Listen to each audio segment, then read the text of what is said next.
أعوذ بالله من الشيطان الرجيم. بسم الله الرحمن الرحيم. السلام عليكم ورحمة الله وبركاته. Yang saya hormati Tuan Pengurusi Surau Ihsaniyah, Tuan-tuan Imam, Tuan Bilal, seluruh ahli Tuan Kuasa Surau Ihsaniyah, para asatizah, tuan-tuan dan puan-puan muslim-muslimat yang dirahmati Allah Subhanahu wa taala.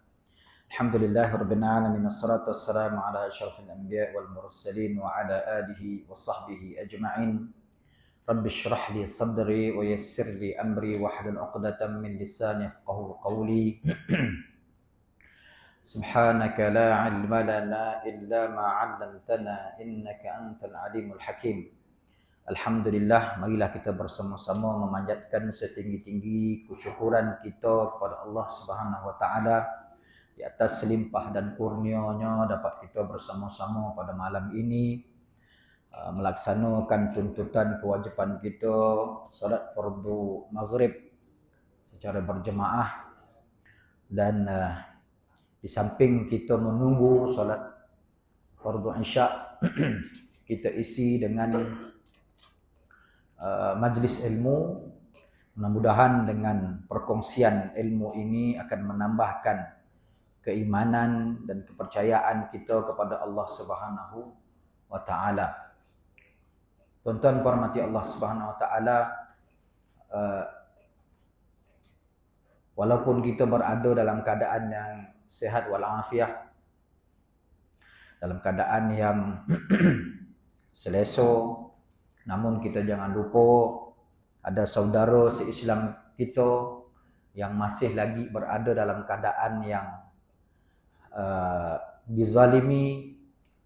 Sudah tahun berlakunya peperangan di antara penduduk Palestin dengan negara haram Israel ataupun Yahudi, dan mereka, tuan-tuan, berjuang semata-mata untuk mempertahankan bumi Palestin yang mana dalamnya ada Masjidil Aqsa.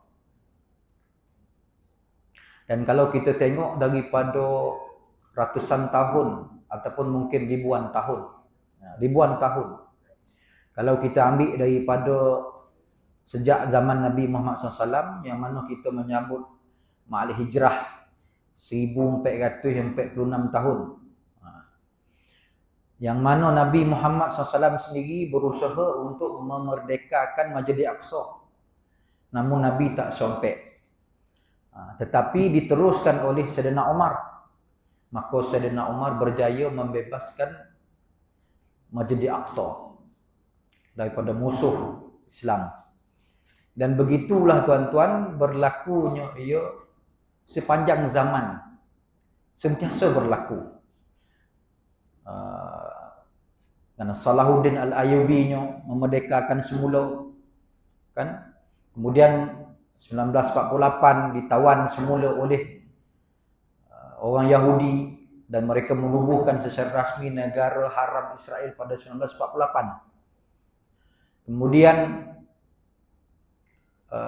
banyak umat Islam dibuang, sehingga kan beberapa juta yang berada di negara-negara sekelilingnya, antaranya Mesir, Jordan, Lebanon, duduk bersepah sampai hari ini, kan? Sampai hari ini. Dan oleh kerana itulah, tuan-tuan, bermulanya intifada ini ataupun bermulanya gerakan Islam Hamas yang dimulakan oleh Syekh Ahmad Yasin. Syekh Ahmad Yasin ni, tuan-tuan, dia lumpuh ketika berusia 13 tahun. Sejak daripada itu, tuan-tuan, dia demam panih, jadi dia lumpuh. Kalau tak silap saya, demam panih lah. Dia lumpuh umur 13 tahun. Dia generasi yang melihat bagaimana umat Islam dipijak, dibunuh, dihina dan dibuang daripada bumi Palestin. Kemudian pada tahun kalau tak silap saya 1986, beliau menubuhkan secara rasminya Hamas, gerakan Islam Hamas. Dan beliau sendiri, tuan-tuan, walaupun atas kursi roda, diusung ke sana kemari. Orang Yahudi tak boleh nak bunuh dia tuan-tuan kecuali terpaksa menggunakan Apache. Helikopter Apache tu. Helikopter Apache ni tuan-tuan senyap, tak ada bunyi. Ketika dia keluar solat subuh, dia keluar saja masjid, rupanya Apache dah tunggu kat depan tuan-tuan dalam golak tu. Maka ditembaknya dia, berkocai, daging-dagingnya semua tuan-tuan tersangkut dekat dinding-dinding masjid. Pengasas. Kemudian tugas dia diambil alih oleh Abdul Aziz Ar-Rantisi. Abdul Aziz Ar-Rantisi tuan-tuan ketika dia mengambil alih dalam satu keadaan dia pun berpidato. Dia kata kalaulah diberi pilihan kepada aku sama ada mati sakit jantung ataupun mati ditembak Apache, I prefer to Apache, dia kata. Dia korban. Kalau diberi pilihan, dia ni doktor pakar. Kalau diberi pilihan sama ada mati sakit jantung ataupun mati sebab ditembak Apache, dia kata dia lebih suka Apache. Maka Allah membenarkan kata-kata dia. Maka akhirnya dia mati juga kena tembak dengan Apache. Hancur. Seperti mana Allah sebut dalam Al-Quran, minal mu'minina rijalun sadaqu ma'ahadullah alaih faminhum man qada nahbahu wa minhum man yantazir wa ma baddalu tabdila. Daripada kalangan orang mukmin ini ada di antara mereka, kalangan mukmin ini Allah membenarkan kata-kata mereka. Dia minta Apache, Allah bagi Apache. Kalau dulu kisah sahabat Nabi tuan-tuan, dia minta nak mati syahid, tersusuk panah dekat leher dia. Allah membenarkan kata-kata dia. Macam itulah orang mana dia mati. Kan? Wa minhum, ada di antara mereka yang dah berjaya melaksanakan kata-kata dia tu, doa dia nak mati macam mana. Wa minhum man yantazir, ada di antara mereka yang sedang menunggu-nunggu untuk Allah Ta'ala membenarkan kata-kata mereka. Dan mereka sesekali tidak akan mengubah kata-kata mereka. Jadi kalau kita tengok sejarah daripada Syekh Ahmad Yasin lagi tuan-tuan, yang mengambil alih tugas-tugas dia selepas itu, sehinggalah yang terbaru tuan-tuan, apa nama kita panggil nama, yang dokek-dokek lah, Ismail Haniah. Ismail Haniah. Kemudian Yahya Sinwar. Yahya Sinwar. Jadi jawatan ni tuan-tuan memang jawatan yang bukan calang-calang orang. Memang jawatan untuk syahid. Jawatan untuk syahid. Sehingga kan pernah seketika Hamas tak mengumumkan siapa ketua tu. Sebab semua kena bunuh syahid. Terpaksa disembunyikan. Yang sekarang pun saya tak pasti. Rasa-rasa macam tak ada umum lagi. Rasa macam tak ada umum lagi siapa mengganti. Jawatan tu penting, kena ada. Tapi tak diumum lagi. Sebab mungkin risiko keselamatan. Kan? Jadi kita jangan lupa tuan-tuan, malu kita ke Syekh Ahmad Yasin, dia duduk di kursi roda. Generasi Hamas hari ini adalah generasi yang dibina sendiri oleh Syekh Ahmad Yasin. Kalau tuan-tuan tengok gambar-gambar dia masih ada sampai hari ini. Gambar-gambar, salah satu gambar tuan-tuan, Syekh Ahmad Yasin duduk atas kursi roda, budak-budak bayi-bayi sekolah rendah semua duduk dengan dia ramai belakang-belakang. Yang itulah tuan-tuan, dalam ramai-ramai itu semua ada. Yahya Sinwar ada, Ismail Haniah tu waktu dia budak-budak. Jadi begitulah orang kata apa, kesungguhan dan ketekunan Syekh Ahmad Yasin dalam nak menjaga Masjid Al-Aqsa. Jadi kita tuan-tuan jangan buat-buat tak kandang. Bahaya tu.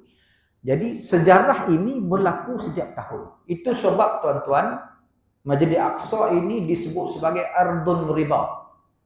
Apa maksud Ardun Riba? Bumi yang tak pernah koring, apa nama? Bumi yang tak pernah koring ditumpahi darah para syuhada. Sampai bila-bila? Sampai kiamat. Bumi berperang. Itu sebab ada orang tanya bila nak selesai perang ni Ustaz. Takkan ada selesai dah. Jadi makna tuan-tuan, Allah Subhanahu Taala sedang menguji kita semua umat Islam. Yang sanun diuji dengan sebegitu rupa, yang kita yang berada jauh ni pun Allah tengah uji.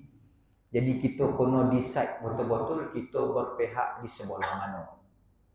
Kena berpihak. Walaupun kemungkinan kita takkan pergi sana, kita tak akan berjihad di sana, tetapi kita mesti ada tanam keazaman kita untuk kita sentiasa rasa untuk berjihad di jalan Allah Subhanahu Wa Taala. Itu penting. Jangan kita tak ada niat langsung. Jangan tak ada niat langsung. Jadi kita buatlah tuan-tuan, jihad ini ada macam-macam bentuk, antaranya ikut kemampuan kita. Setidak-tidaknya kita mendoakan mereka ataupun kita menyumbang. Baik, tuan-tuan hormati Allah Subhanahu Wa Taala.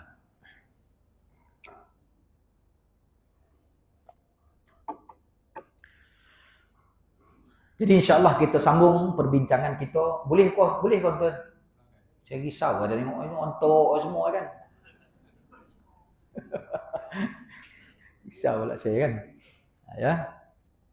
Jadi insya-Allah kita teruskan perbincangan kita tuan-tuan. Kita bincang tentang sejarah perjuangan para nabi dan rasul. Dan kita akan mulai dengan kisah Nabi Adam alaihi salam sehinggalah Nabi Muhammad sallallahu alaihi wasallam. Yang kita bincang tentang Nabi Adam ini tuan-tuan, kita hari itu kita dah sampai kepada perbicaraan para malaikat. Apabila Allah Subhanahu Wa Taala ciptakan Nabi Adam alaihi salam tuan-tuan, Allah arahkan malaikat, disebut dalam sebuah hadis, Allah arahkan malaikat untuk pergi ke muka bumi ambil beberapa jenis tanah. Maka diambil tuan-tuan antaranya tanah hitam, tanah basah dan sebagainya. Maka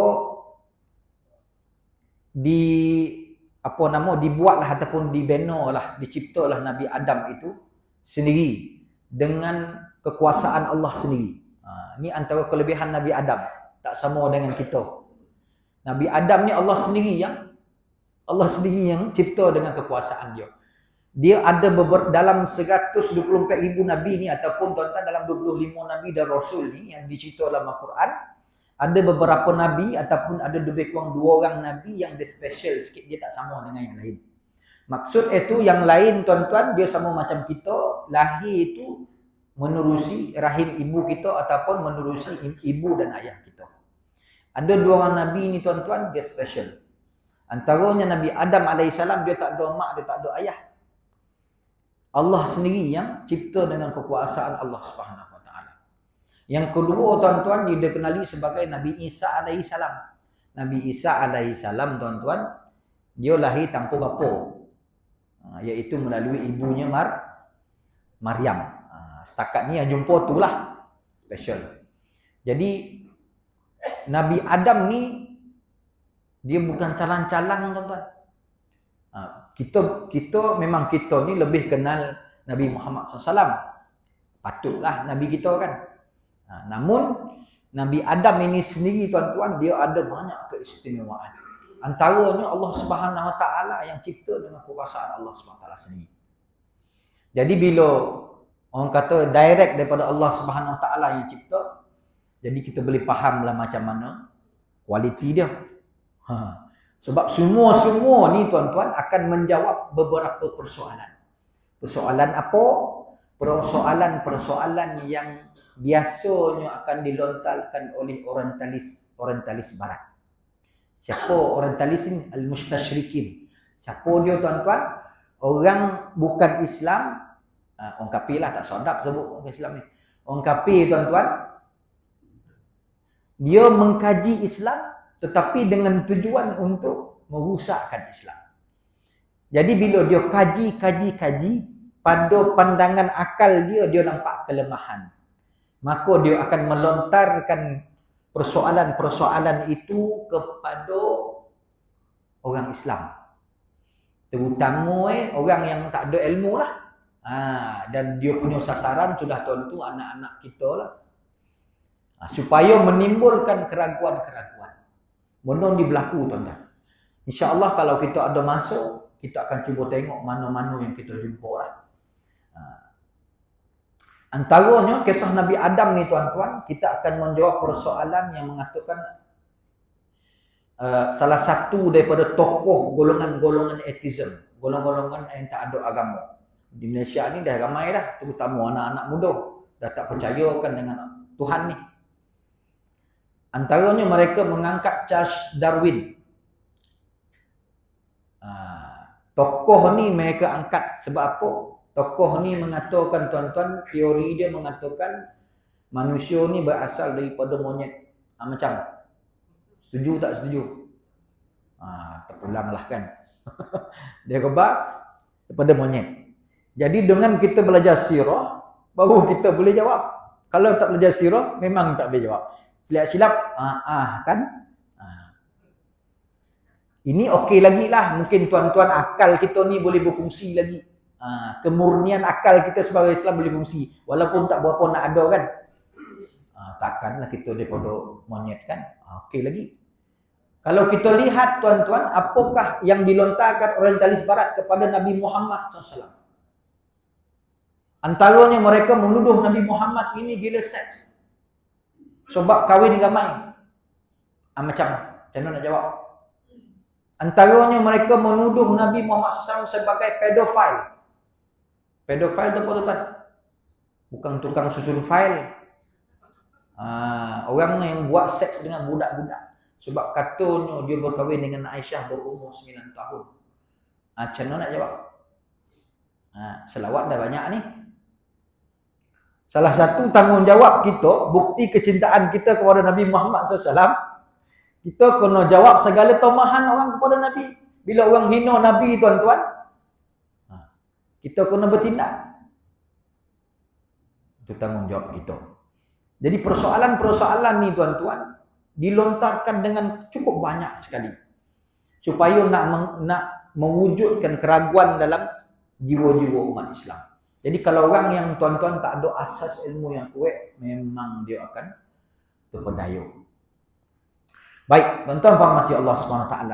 Kembali kita kepada kisah Nabi Adam. Saya tak jawab tadi, tunggu sampai Nabi Muhammad. Bila sampai Ustaz, ontah. Saya pun tak tahu. Dia dua, kan saya khabar bagi dia dua. Tak, kita behlu, dia behlu. Jadi kalau tuan-tuan nak capek, cari ke internet dah macam-macam ada. Kan? Semua dah ada dah jawapan-jawapan tu. Baik. Jadi Nabi Adam AS ni tuan-tuan, dia ada keistimewaan-keistimewaannya. Itu sebab Nabi Adam ni, dia ketinggian dia disebut sebagai lebih kurang 20 meter ke 30 meter lah. Ketinggian. Dan dalam sebuah hadis disebut ketinggian Nabi Adam ni yang kita sebut sebagai Abul Bashar. Atuk kita lah. Bapa bagi segala manusia. Daripada mula-mula tu tuan-tuan, ketinggian dia lebih kurang 20 meter tu, dan dia akan berkurangan. Hadis sebut dia akan berkurangan sampailah ke akhir zaman. Tinggal kita 1,5 meter. Tu pun kau dapat 1,5 meter. Kau kurang lagi tak tahulah kan. Tapi Nabi Adam strong lah. Dia tinggi.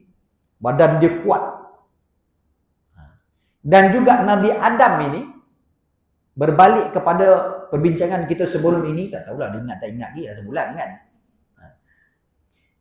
Berbalik kita tuan-tuan perbincangan sebelum ini, Nabi Adam ini wa'allama Adam al-asma'a kullaha. Allah Ta'ala ajar kepada Nabi Adam ni tuan-tuan ilmu segala benda. Nak cerita pandai, boleh kita kata mungkin manusia paling pandai atas muka bumi. Semua ni akan menjawab persoalan bau monyet tadi. Kan? Manusia paling pandai tuan-tuan. Antaranya kalau kita perbincangan sebelum ni tuan-tuan, ilmu-ilmu yang ada pada Nabi Adam, antara pandangan ulama dalam tafsir disebut adalah Nabi Adam menguasai semua bahasa. Bahasa ni merupakan salah satu daripada faktor bertamadunnya sesebuah bangsa. Antara nak tengok bertamadunnya sesebuah bangsa tu, tengok bahasa dia. Kalau sesuatu bangsa tak boleh berkomunikasi dengan baik, macam mana dia nak berkembang maju? Kan? Kalau dia boleh cakap habis. Kan? Macam tu dia boleh kan. Payah nak berkembang tu, yang lain berkembang kan, baru berkembang. Itu sebab tuan-tuan, salah satu daripada tanda jenisnya seseorang, dia boleh menguasai lebih daripada satu bahasa. Tuan-tuan boleh bahasa Melayu, itu normal. Tuan-tuan boleh bahasa Inggeris, itu dah ada tanda-tanda jenis tu. Dah ada. Golak tuan dia tak tahu selama ni saya jenis pun dah. Kalau tuan-tuan boleh lebih lagi bahasa tuan-tuan, itu makna itu dah lebih dari jenis. Itu pentingnya bahasa. Dan kalau kita fikir logik kita lah, logik kita zaman sekarang. Saya nak tanya tuan-tuan, tuan-tuan boleh faham Islam dengan betul tak kalau tuan-tuan tak boleh menguasai bahasa Arab? Tak boleh. Walaupun tuan-tuan boleh baca terjemahan di internet, tak boleh, dia tak cukup. Untuk kita ni cukup, untuk penggunaan kita dalam kehidupan cukuplah. Tapi untuk jadi lebih mahir, lebih pakar tu tak cukup lah. Sebab apa tuan-tuan? Memang majoriti sumber rujukan tentang Islam dalam bahasa Arab. Logik penguasaan bahasa. Tuan-tuan nak mahir tentang ilmu engineering. Kalau tuan-tuan tak boleh berbahasa Inggeris dengan baik, boleh tak tuan-tuan jadi pakar? Susah. Sebab sumber rujukan ilmu engineering pada hari ini banyak daripada barat. Dalam bahasa Inggeris. Jadi dia ada halangan untuk kita untuk berkembang. Sebab nak berkembang dia kena dengan ilmu.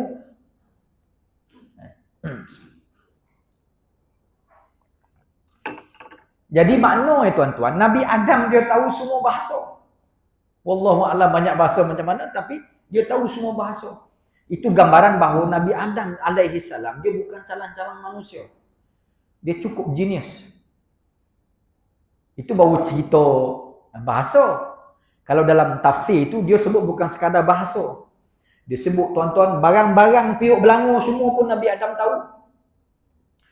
Teknologi pertanian, teknologi peternakan semua Nabi Adam tahu. Antaranya buktinya tuan-tuan, apabila nanti Nabi Adam alaihissalam ini dengan Hawa, pasangannya, isterinya dengan Hawa tuan-tuan, Hawa ni dia mengandung 20 kali. Ada sebahagian kata 60 kali, kita ambil 20 kali lah. 20 kali mengandung. Dan setiap kandungan itu kembar. Kan? Setiap kandungan kembar. Kembar sepasang. Lelaki dan perempuan. Kembar pertama tuan-tuan, iaitu Qabil dan juga Iqlimah. Iqlimah pasangan dia, perempuan. Kembar yang kedua, Habil dan juga Labuda. Ini pandangan dia. Bila anak-anak dia dah menjejak dewasa, timbullah rasa nak nikah, nak berkahwin, nak berpasang pasangan. Maka Nabi Adam pun poning macam mana orang dah tak ada, dia kata kan. Maka Allah Ta'ala pun bagi syariat kepada Nabi Adam ketika itu, boleh berkahwin dengan syarat tak boleh satu pasangan. Satu pasangan haram. Pasangan silang itu dibenarkan syariat ketika itu. Maka sepatutnya Qabil kahwin dengan Labuda, Habil kahwin dengan Iqlimah. Namun Qabil tak setuju sebab dia kata Labuda ni tak cun. Tak berkonan kat dia. Poning sekali lagi Nabi Adam. Ni sebenarnya tuan-tuan kesian Nabi Adam ni tuan-tuan. Nanti ada hadis sebut Nabi Adam ni menangis kau dia. Beratus tahun menangis macam satu hal diuji kepada dia. Kan tadi minta pada Allah Taala dah, dia dah malu pada Allah Taala ni kan, nanti kan dia melanggar larangan nanti kan. Dia dah malu dah tu. Kan kena minta lagi pada Allah Taala. Anak dia tak habis buat hal ni. Nak nikah, dah bori nak nikah tak setuju pula. Qabil tak setuju tuan-tuan sebab dia nak kahwin dengan Iqlimah juga. Jadi poning lagi sekali Nabi Adam. Maka Nabi Adam alaihissalam pun tanya Allah Taala. Allah Taala kata, baik, kalau gitu masing-masing tunjukkan korban masing-masing.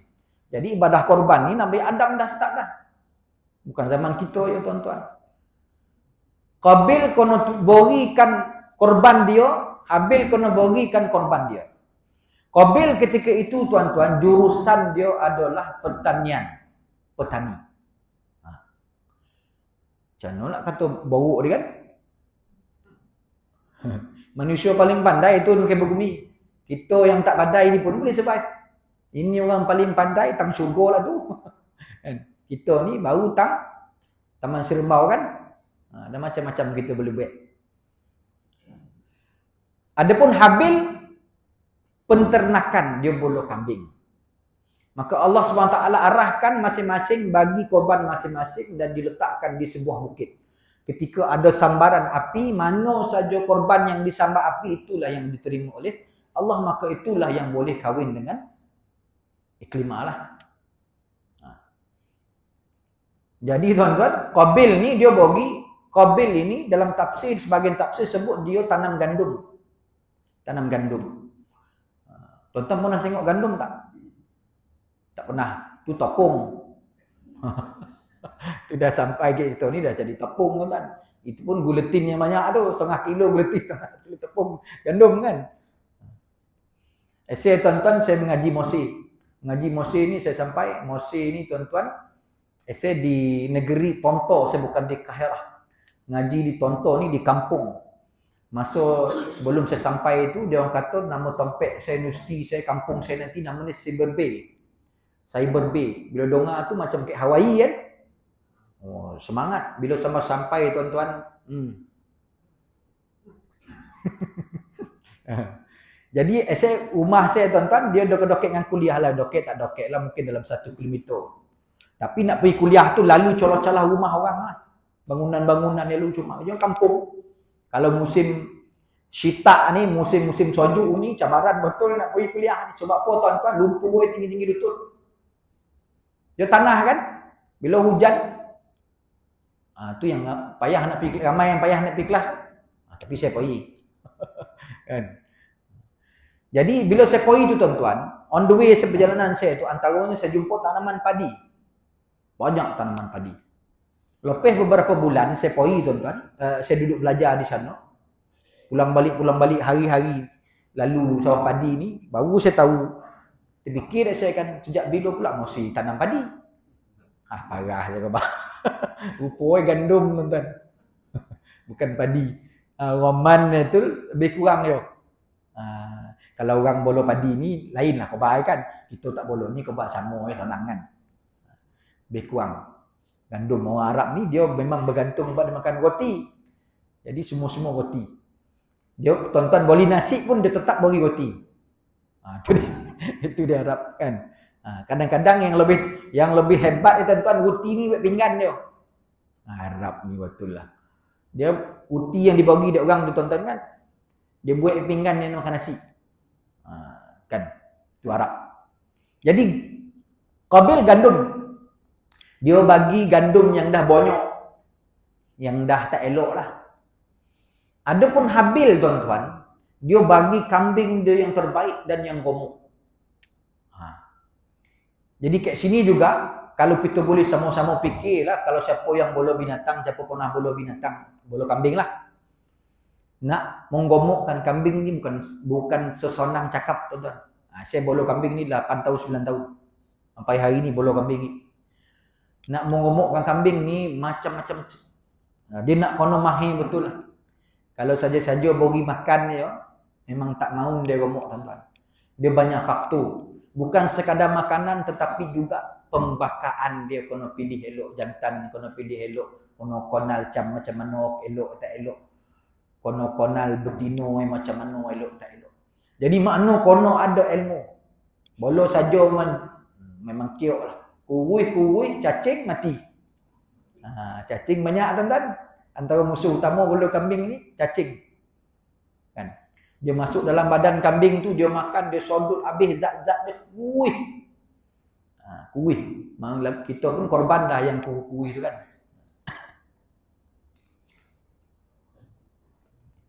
Dan lebih menarik tuan-tuan, ada saya jumpa dalam sebuah hadis lah. Yang menyebut kambing Habil yang disambar oleh api itu menjadi ganti kepada kambing sembelihan Nabi Ismail alaihissalam. Ada juga yang sebut seumpama itulah. Mana kambing tu memang kambing yang berkualiti. Makna dia waktu tu tuan-tuan dah ada dah ilmu ataupun kita sebut sebagai teknologi peternakan. Itu hanya beberapa tahun saja ataupun beberapa puluh tahun dan mungkin ratus tahun daripada bermulanya kehidupan Nabi Adam dan Hawa di atas muka bumi. Tapi dah ada teknologi dah. Benda-benda ni lah kita nak menjawab tentang bahawa mengatakan kita ni daripada monyet. Kan? Dah ada teknologi. Kan? Baik, tuan-tuan hormati Allah Subhanahu wa ta'ala. Kalau sebahagian pandangan menyebut tuan-tuan tompek itu berlaku di bumi Syam ataupun lebih tepat di Syria. Kalau kita dengar cerita budak-budak yang ngaji Syria tu memang dia kata ada satu tompek tu dan bukit tu masih ada hari ini lagi. Tompek korban anak-anak Adam ni yang diterima oleh Allah Subhanahu wa taala. Baik. Tuan-tuan hormati Allah Subhanahu wa taala. Jadi kita kembali balik tuan-tuan daripada peristiwa tadi. Nabi Adam ini tuan-tuan adalah seorang yang cukup handsome. Cukup kacak. Ialah logiklah sebab Allah SWT sendiri yang cipta dengan kekuasaan Allah Subhanahu wa taala. Kemudian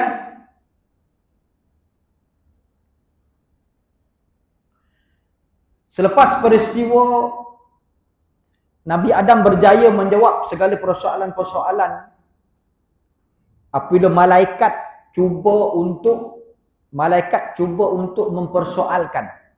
Ini cerita sebelum ni. Malaikat mempersoalkan tuan-tuan, dia kata kenapa kau nak ciptakan nak ciptakan satu makhluk yang suka buat kerosakan dan menumpahkan darah. Waktu ni tuan-tuan, peringkat awalnya Allah cipta Nabi Adam ni Allah letak dalam syurga dan Allah tak bagi nyawa lagi, Allah tak bagi ruh pada Adam lagi. Kemudian baru Allah tanya pada malaikat, Allah sebut pada malaikat, "Wa idz qala rabbuka lil malaikati inni ja'ilun fil ardi khalifah." Dia kata, Allah bagi tu pada malaikat, kami nak menjadikan khalifah fil ard.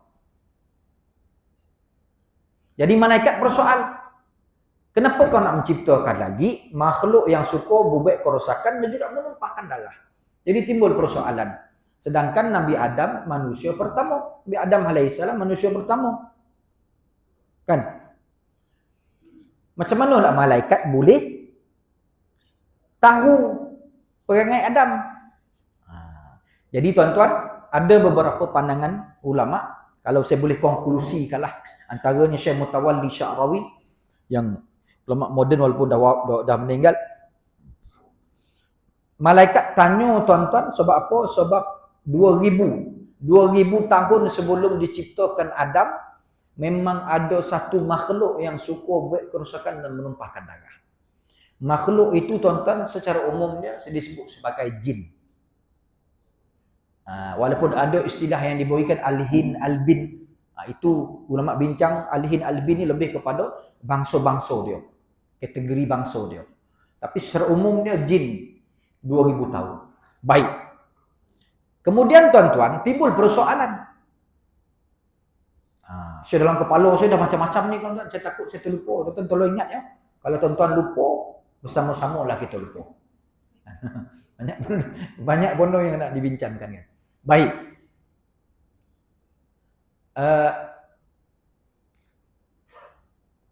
Nabi Adam diciptakan kalau ikut slow masa dia ataupun kalau kita merujuk pandangan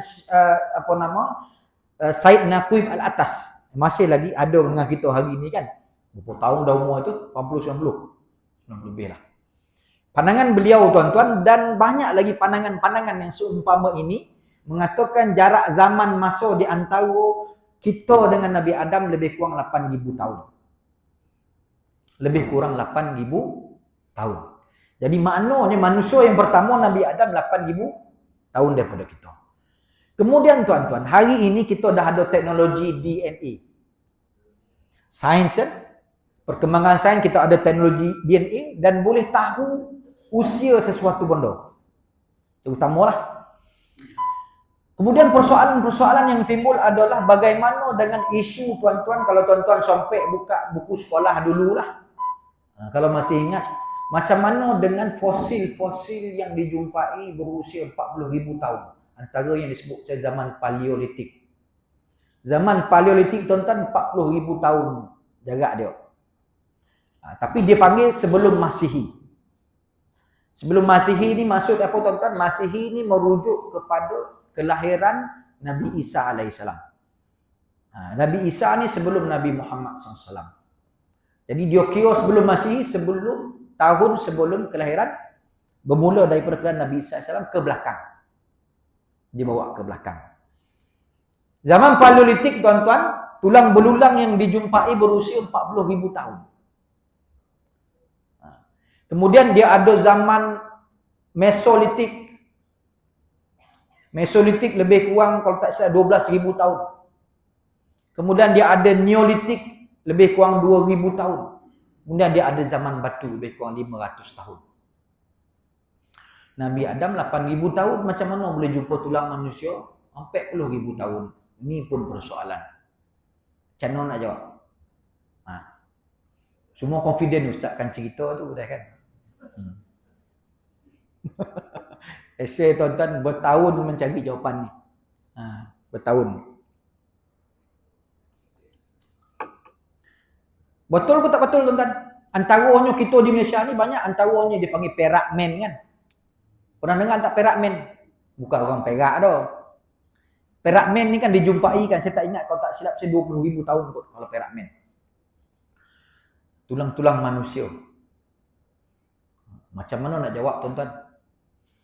Lama saya mencari memanglah kita tak boleh nak jawab, kita bukan bidang sejarah tu kan.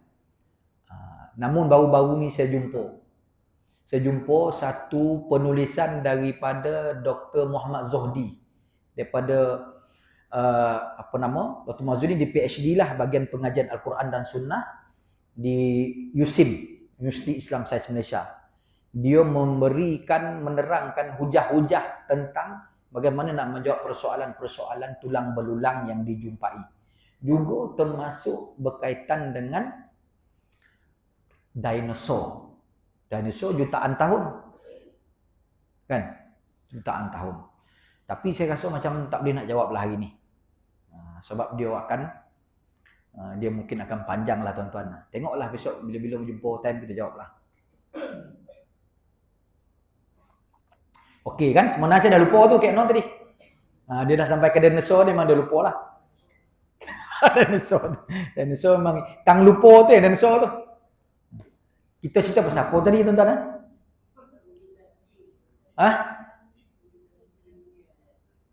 Okey, saya baik ada catat kan. Habis kita kan. Dobui semua kan. Jadi sebelum 2000 tahun sebelum diciptakan Nabi Adam alaihissalam ni tuan-tuan, golongan jin ni dia dah buat kerja, buat kerosakan dan juga menumpahkan darah, berbunuh-bunuh. Itu memang kerja jin. 2000 tahun sebelum diciptakan Adam alaihissalam. Jadi itu sebab dia kata kenapa malaikat dia mempersoalkan kenapa nak diciptakan Nabi Adam alaihissalam. Baik.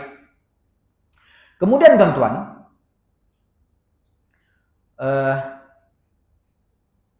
kita akan tengok nanti antara isunya lain adalah bila dah selesai isu Allah Ta'ala memaparkan bondo-bondo dan sebagainya yang disebut oleh ulama, itu pertandingan, kalau mudah saya sebut sebagai pertandingan lah. Pertandingan apabila Allah kata qala inni a'lamu ma la ta'lamun. Bila malaikat tanya, Allah kata aku tahu apa yang kamu tidak tahu. Maka berlakulah pertandingan tersebut. Jadi Allah membuktikan bahawa Nabi Adam alaihi salam tuan-tuan adalah makhluk yang bukan calang-calang. Kan? Nah, Allah tunjukkan kemenangan dalam pertandingan tersebut, menunjukkan nak tunjuk kepada malaikat dan nak tunjuk kepada iblis. Waktu itu iblis adalah ketua bagi segala malaikat dan jin. Bahawa Nabi Adam ni bukan calang-calang yang Allah nak ciptakan. Itu sebab tuan-tuan,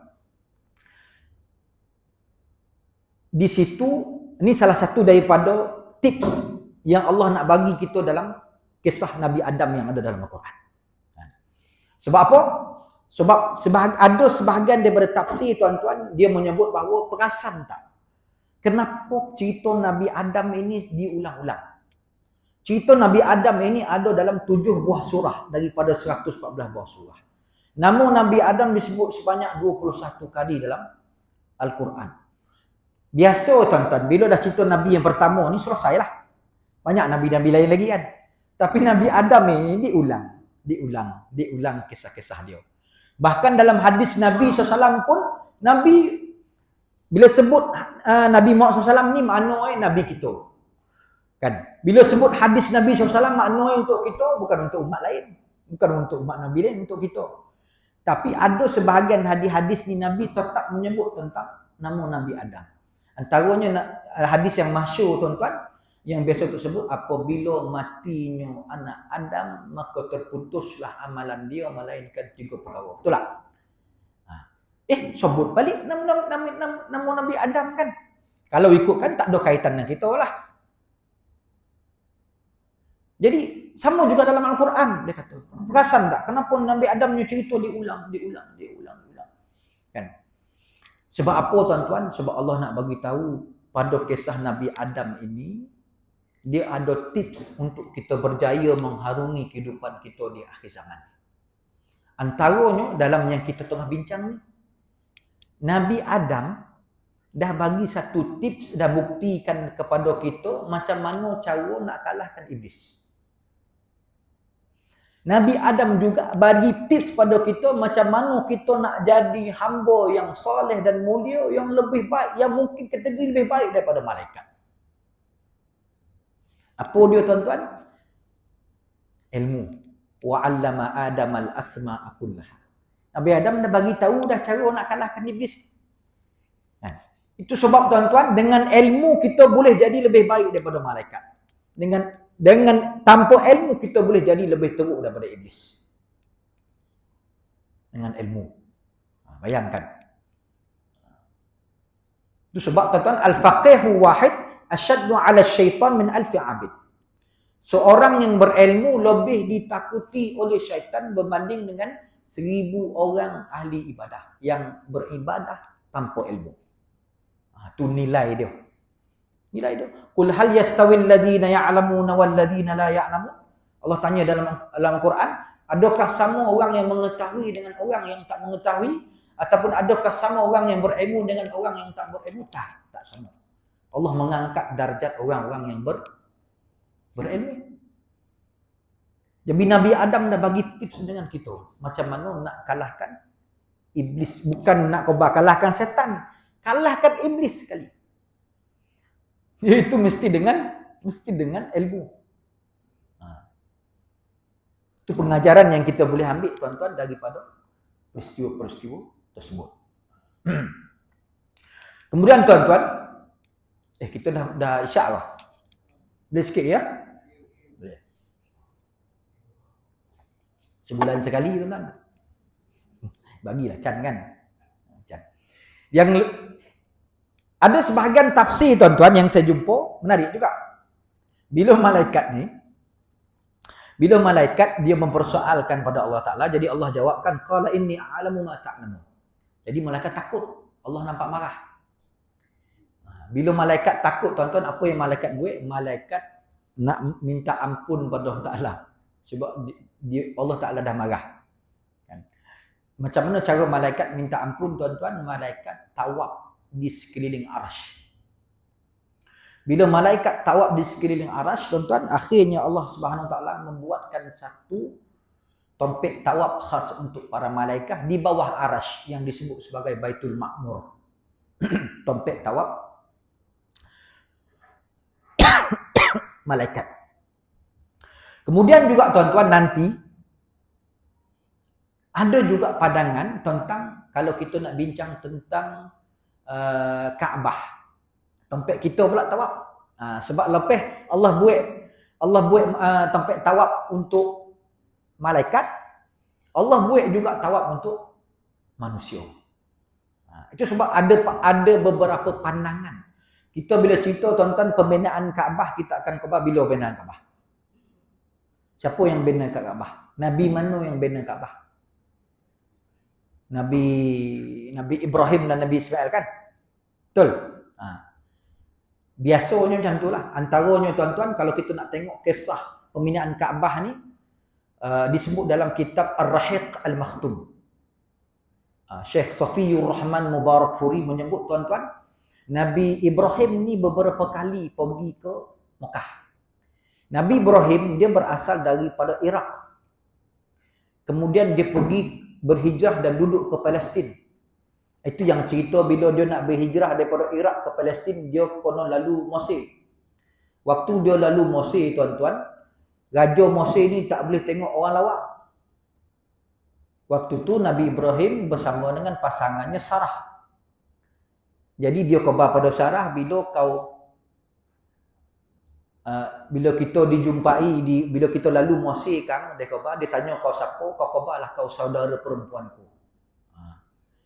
Yang khabar isteri kan dibunuh Nabi Ibrahim dia ambil isteri, khabarlah saudara perempuanku.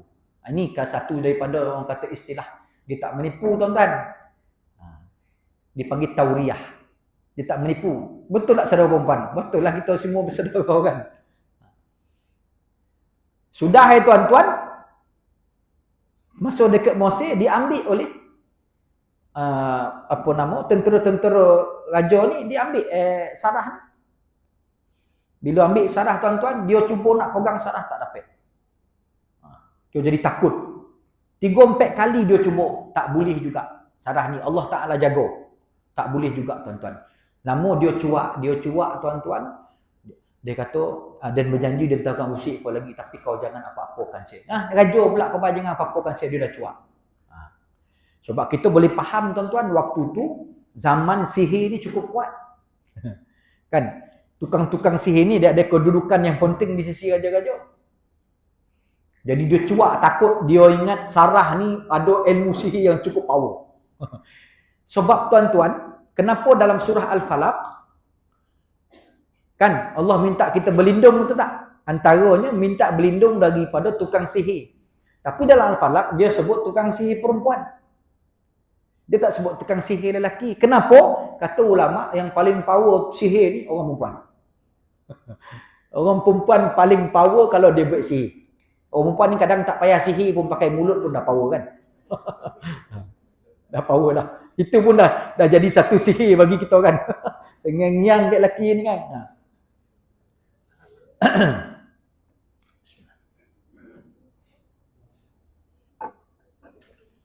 Jadi raja takut. Apa raja buat tuan-tuan? Raja takut, dia bagi hadiah kepada Sarah. Apa hadiah? Hajar. Hajar tu adalah hadiah raja kepada Sarah. Itu yang sudah jadi madu tu. Bila dah jadi madu ni mula-mula okey. Kan? Bila Sarah ni tak dapat anak. Bila Siti Hajar ni kan, ya sudah dia berkahwin lah. Hajar pun baik, tak apalah abang nikah lah dengan Hajar deh. Habis kurang macam tu lah. Kan? Dia tak ada anak dia kan. Kan jadikah Hajar dapatlah Ismail. Bila dapat Ismail ni dah cemburu. Bila dah cemburu sampai dalam sirah tu sebut, sampai dah membahayakan keselamatan Hajar. Sarah punya kerja ni. Maka Nabi Ibrahim terpaksa menghantar Hajar ke. Masa tu tuan-tuan, lepas itulah daripada Iraq tu dia singgah ke Mesir, dia pergi ke Palestin. Jadi Nabi Ibrahim duduk di Palestin. Kemudian tuan-tuan keselamatan Hajar dia dah macam tu, maka dihantarlah Nabi Ibrahim ini, Ibrahim hantar Hajar dan Ismail. Waktu tu Ismail kecil lagi, Nabi Ismail kecil lagi, hantar ke Mekah. Waktu tu Mekah berada dalam keadaan yang tuan-tuan lembah, tak ada manusia. Itu pertama kali. Itu pertama kali Nabi Ibrahim pergi ke Mekah. Mungkin banyak kali, tapi yang disebut dalam sirah beberapa kali. Kali yang kedua tuan-tuan, Nabi Ibrahim pergi menjenguk Ismail. Bila pergi menjenguk Ismail tuan-tuan, Ismail dah kahwin. Nabi Ismail dah kahwin. Bila jumpa Nabi Ismail tak ada pergi memburu. Ada orang rumah dia. Dan Nabi Ibrahim tanya, dia kata, macam mana kehidupan kau? Isteri dia tak kenal Nabi Ibrahim. Macam mana kehidupan kau? Dia pun khabarlah kehidupan ni tak elok dah. Susah dan hidup susah, kan? Habis kau macam itulah. Maka Nabi Ibrahim pesan, kang kau pesan ke Ismail tukar palang pintu ni dah. Rangkau pintu rumah ni tukar. Maka baliklah Nabi Ibrahim ke Palestin balik. Bila balik Nabi Ismail, dicerita ada orang rumah orang tua datang ni, dia suruh tukar rangkau pintu rumah ni. Tu Abah saya tu dah kan. Abah saya tu dia tu tukar rangkau pintu ni, mana dia suruh dan corai yang kau. Corai. Kemudian direkod dalam kitab Sirat Rahim Maktum tuan-tuan, kali ketiga datang dah ada isteri baru. Tapi mungkin beberapa tahun lah kan. Tanya Nabi Ibrahim, Nabi Ismail tak ada. Tanya ke isteri apa, macam mana kehidupan kau? Dia kata kehidupan aku alhamdulillah baik-baik saja. Jadi khabar dan Nabi Ibrahim kalau macam tu pesan yang ke Ismail, jaga rangkau pintu ni elok-elok kan. Jadi benda yang samalah. Tu abah saya tu dia kata makna dia suruh saya jaga kau. Kemudian lagi peristiwa yang disebut tuan-tuan, Nabi Ibrahim datang bagi tahu pada Nabi Ismail Allah Subhanahu Wa Taala suruh kita bina Kaabah. Kemudian Nabi Ismail kata aku akan tolong abah untuk buat Kaabah ini. Jadi bila dibincangkan oleh para alim ulama tuan-tuan, yang dimaksudkan Nabi Ibrahim ini bukanlah bina Kaabah, tapi menaikkan semula binaan Kaabah yang telah rosak ketika banjir besar zaman Nabi Nuh alaihi salam. Jadi memang ulama sepakat mengatakan bukan Nabi Ibrahim yang membina Kaabah, dia semua hanya menaikkan sahaja. Kan?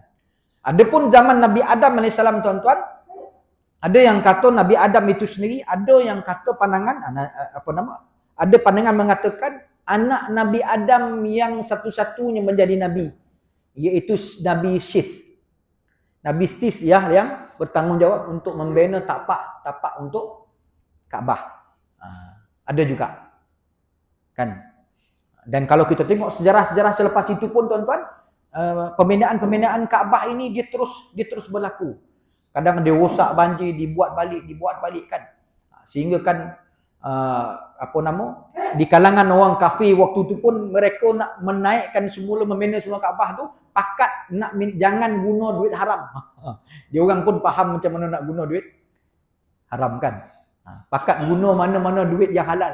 Tu.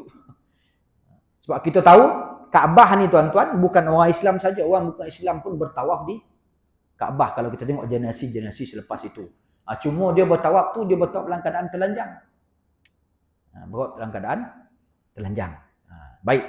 Tuan-tuan rahmati Allah Subhanahu Wa Taala, jadi itu rentetan daripada peristiwa malaikat tadi takut dah pada Allah Taala, sebab bila dipersoalkan tu Allah Taala ada bunyi-bunyi marah.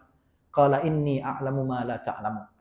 Maka mulalah malaikat bertawab. Kan? Mulalah malaikat bertawab. Baik, tuan-tuan rahmati Allah Subhanahu Wa Taala.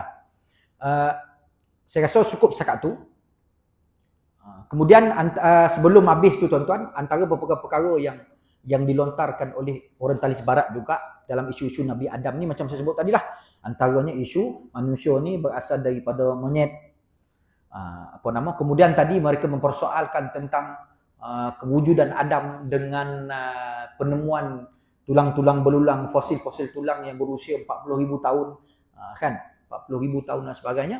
Jadi insya-Allah kita akan cuba jawab pada pertemuan kita yang akan datang. Jadi tuan-tuan hormati Allah SWT, jadi saya rasa cukup sekadar itu saja. Mudah-mudahan sikit sebanyak perbincangan kita malam ini tuan-tuan mendapat pahala dan juga keberkatan daripada Allah Subhanahu Wa Taala, dan kita sama-sama niatkan supaya kita sedekahkan, kalaulah ada pahala pada malam ini, tersedekahkan kepada kedua ibu bapa kita, insya-Allah. Wallahu a'lam.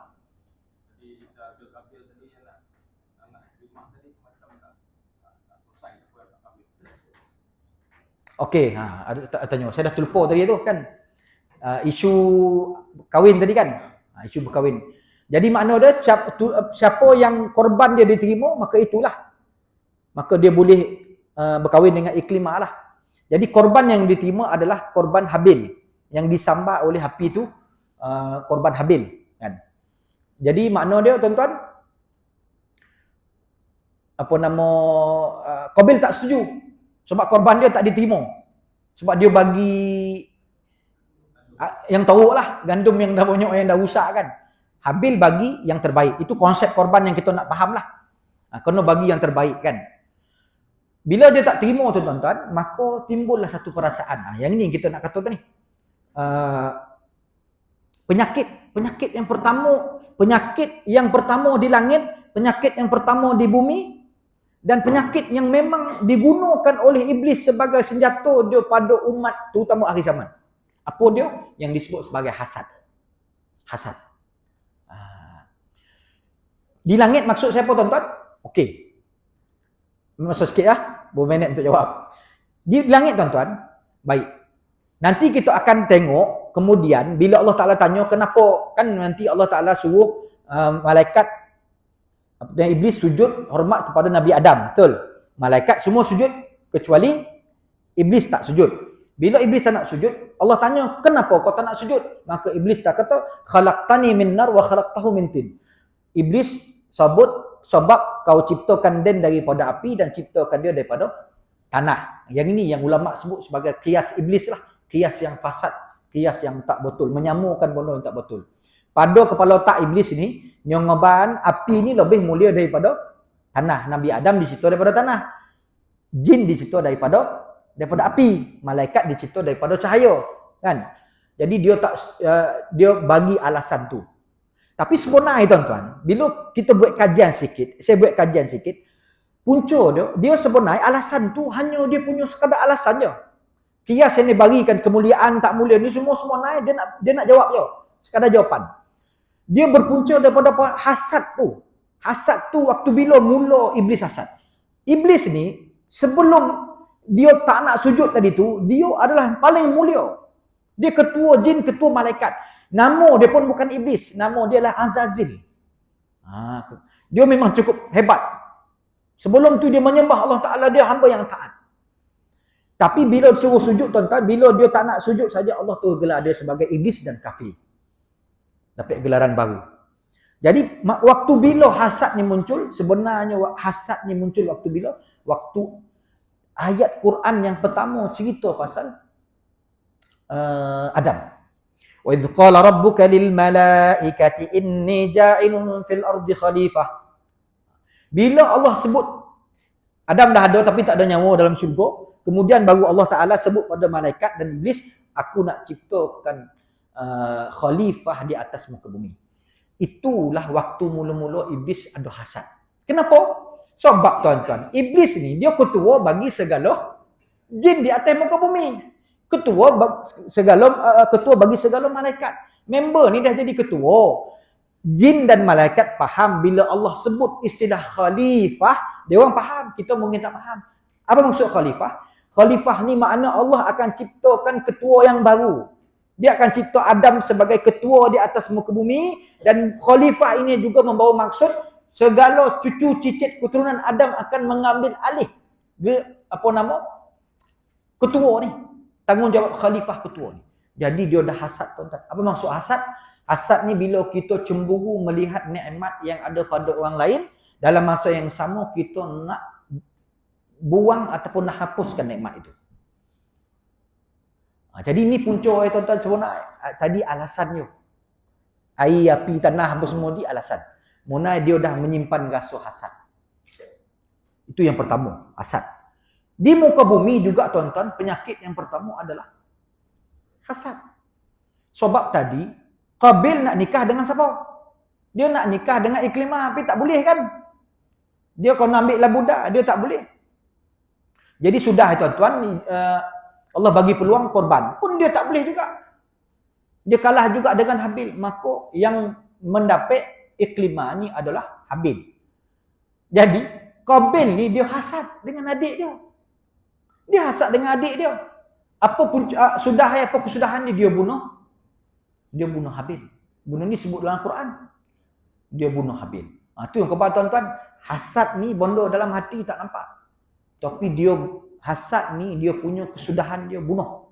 Dia boleh sampai bunuh-membunuh. Itu penyakit pertama. Dan maksud saya tadi tuan-tuan, iblis menggunakan kaedah yang sama. Sampai hari ini. Cuba tengok dalam masyarakat kita.